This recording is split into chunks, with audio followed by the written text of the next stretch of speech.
అందరికీ నమస్కారం. ఈరోజు కథ బంధాలు బంధుత్వాలు. రచన కట్టెకోల విద్యుల్లత గారు. ఇంకా స్టోరీలోకి వెళ్ళిపోదామా? రాఘవరావు గేటుకేసి తన ఇంటి ముందు పెట్టి ఉన్న భార్య విశాల పార్థివ దేహం కేసి మార్చి మార్చి చూస్తూ ఉన్నాడు. నిన్నటి వరకు నవ్వుతూ తుల్లుతూ తమ మధ్య తిరిగిన తన విశాల ఇక లేదు అన్న నిజాన్ని జీర్ణించుకోలేకపోతుంది మనసు. అయితే విశాల మరణించింది అన్న వార్త తెలిసి కూడా తమ బంధువర్గం వాళ్ళు ఎవరూ రాకపోవడం ఆయన మనసుని ఇంకా ఎక్కువగా బాధిస్తుంది. లోపల నుంచి తన కొడుకుల మాటలు వినిపించాయి. పోన్లే, అమ్మ అలా నిద్రలోనే చనిపోయింది. ఏదో అనారోగ్యంతో హాస్పిటల్ డాక్టర్లు అంటూ తిరగక్కర్లేకుండా. అది పెద్దవాడి గొంతు. అవునన్నయ్య, ఈ రోజుల్లో హాస్పిటల్కి వెళితే మాటలా బోలెడు డబ్బు ఖర్చు. ఆ డబ్బే ఉంటే ఇంకో అవసరానికి పనికొస్తుంది అంటున్నాడు చిన్నోడు. చిచ్చి, కన్న తల్లి మరణంలో కూడా డబ్బు గురించి మాట్లాడుకుంటున్నారు తన కొడుకులు. ఎంత హేయమైన విషయం! బాధగా మూలిగింది మనసు. విశాల మొహం కేసి చూశాడు. నీవు నేర్పిన విద్యే నిరాజాక్ష అంటూ తనను చూసి నవ్వుతున్నట్టుగా అనిపించింది. ఒక్కసారిగా గతంలోకి జారిపోయాడు రాఘవరావు. ఏవండి, మీ పిన్నిగారు అబ్బాయి పెళ్ళి, పాపం మరీ మరీ పిలిచారు, వెళ్ళకపోతే బాగుందడండి. వెళ్ళి వద్దాం అంది విశాల.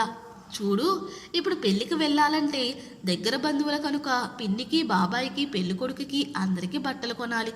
బోల్డ్ ఖర్చు. ఆ డబ్బే ఉంటే మరో అవసరానికి పనికొస్తుంది. అసలే పిల్లలు ఎదుగుతున్నారు, వాళ్ళకి బోలెదన్నీ కొనాల్సి ఉంటుంది. ఒంటి చేతి సంపాదన, నువ్వు ఇలాంటి ఖర్చులన్నీ పెట్టకు అన్నాడు తను. అది కాదండి, ఖర్చు అనుకుని మన వాళ్ళ ఇళ్లలో జరిగే శుభకార్యాలకు వెళ్ళకపోతే బంధుత్వాలు ఎలా మిగులుతాయండి? విశాల, నన్ను విసిగించకు.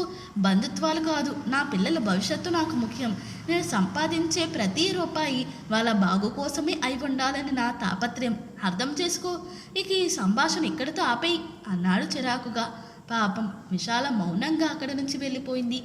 తన పిల్లల భవిష్యత్తు అన్న తాపత్రయమే ఇంధనంగా తన బతుకు బండిని నడిపాడు. బ్యాంకులో క్లర్క్గా మొదలైన జీవితం గబగబా ముందుకు సాగుతూ ఒక 5 సంవత్సరాలలో ఆఫీసర్ హోదాలోకి వచ్చింది. పిల్లలు చదువులు పెరిగి వాళ్ళు చదివే స్కూల్ మారింది. అలా ఖర్చు పెరిగింది.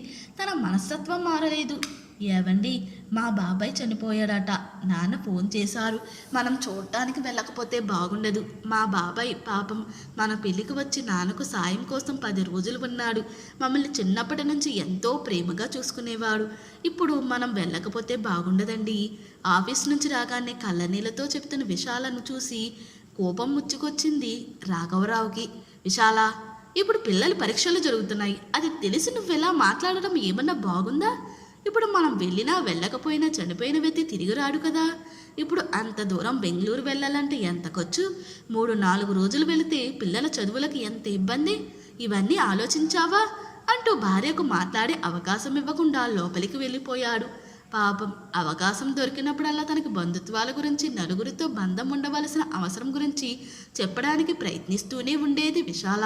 కొన్ని సందర్భాల్లో డబ్బు కన్నా నా అనే మనిషి అవసరం ఎంత ఉంటుందో, ఇప్పుడు మనం ఎవరితోనూ సంబంధాలు ఉంచుకోకపోతే ఆ సమయంలో ఎంత చింతించాల్సి వస్తుందో చిలక్కి చెప్పినట్టు చెప్పింది.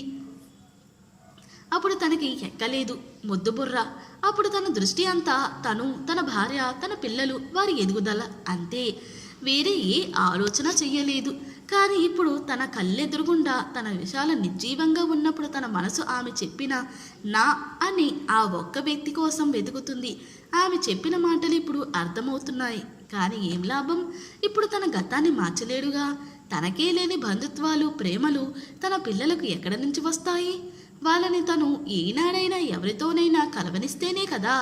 గతాన్ని కాదు కానీ భవిష్యత్తును ఖచ్చితంగా మార్చాలి. ఇకనైనా తను మారాలి.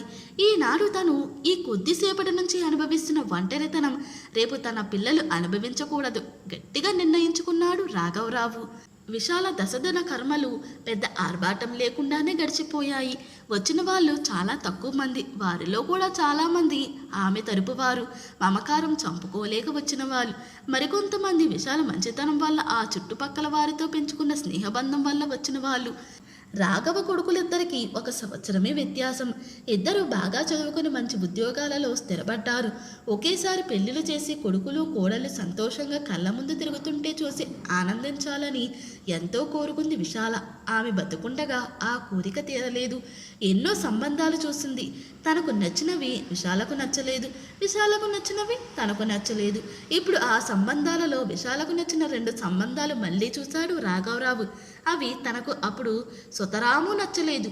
వాటిలో ఒకటి తన స్నేహితుడు కూతురు శ్రీవల్లి, ఇంకొకటి విశాల వాళ్ళ తరపు బంధువుల అమ్మాయి ఆరాధ్య. అమ్మాయిలిద్దరూ బాగా చదువుకున్నవారు, చాలా అందమైన వాళ్ళు కూడా. కానీ వాళ్ళిద్దరివి ఉమ్మడి కుటుంబాలే. అలాంటి కుటుంబంలో అమ్మాయిని తెచ్చుకుంటే వాళ్ళ ఇళ్లల్లో జరిగే ప్రతి చిన్న వేడుకకు వెళ్లేందుకు తన పిల్లల సంపాదన సరిపోతుందంటూ వాడిని తను తోసిపుచ్చాడు. ఇప్పుడు రాఘవరావు ఆ 2 అమ్మాయిలతోనూ వాళ్ళ తల్లిదండ్రులతోనూ మాట్లాడాడు. తల్లి చనిపోయింది కనుక ఈ సంవత్సరం పెళ్లి చేయకూడదు, కానీ ఈలోగా స్నేహం పేరుతో తన కొడుకులు తరచూ వాళ్ళను కలుస్తామని, తద్వారా తన కొడుకులకు ఉమ్మడి కుటుంబంలోని వ్యక్తుల మధ్య ఉండే ప్రేమానురాగాలు అనుబంధాలు అర్థమయ్యేందుకు అవకాశం ఉంటుందని చెప్పుకొచ్చాడు. అదృష్టవశాత్తు వాళ్ళు ఒప్పుకున్నారు.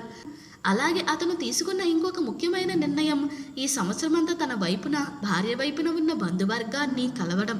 తమ బంధువులలో 2-3 కుటుంబాల వారు ఆర్థిక స్థితి సరిగ్గా లేని కారణంగా పిల్లలకు సరైన చదువు చెప్పించగలేకపోతున్నారని, వాళ్ళకు సాయం చేస్తే బాగుంటుందని విశాల చెప్పిన మాటలు గుర్తుకొచ్చాయి రాఘవరావుకి.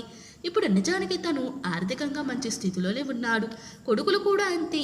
కనుక ఇప్పుడు ఆ పని చేయడానికి పూనుకున్నాడు. దానివల్ల కొంతైన బంధువులలో మంచి పేరు తెచ్చుకునేందుకు పునాది వేసుకోవచ్చు అని ఆలోచన.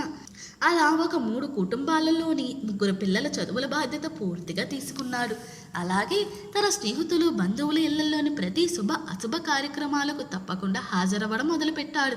తన వెళ్ళడమే కాకుండా వీలైనప్పుడల్లా తన కొడుకులను కూడా బలవంతంగానైనా తీసుకువెళ్లడం చేశాడు.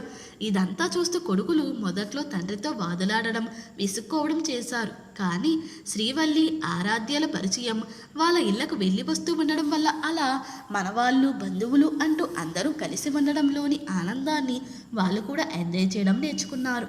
ఇన్ని సంవత్సరాలు తాము ఏమి కోల్పోయారో అర్థమవుతుంది వాళ్ళకి. అంతటితో ఆగలేదు రాఘవరావు. తమ ఇంటి దగ్గరలోని వృద్ధాశ్రమానికి వారానికి 1 రోజు వెళ్ళి అక్కడి వారితో ముచ్చటిస్తూ వారి యోగక్షేమాలు కనుక్కుంటూ వాళ్ళకు కావలసిన చిన్న చిన్న అవసరాలు తీర్చడం లాంటి పనులు కూడా చేయడం మొదలుపెట్టాడు. అలా కేవలం తన బంధువులు అయిన వాళ్లే కాక ఇంకా పెద్దదేదైనా విశాలమైన కుటుంబాన్ని పొందాడు.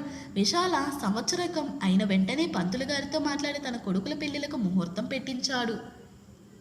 ఇప్పుడు అతని ఇంట్లో నిశ్చితార్థం దగ్గర నుంచి పెళ్లి వరకు ప్రతి వేడుక బోలెడు మంది బంధువులు స్నేహితులతో కలకల్లాడుతూ అంగరంగ వైభవంగా జరుగుతుంది.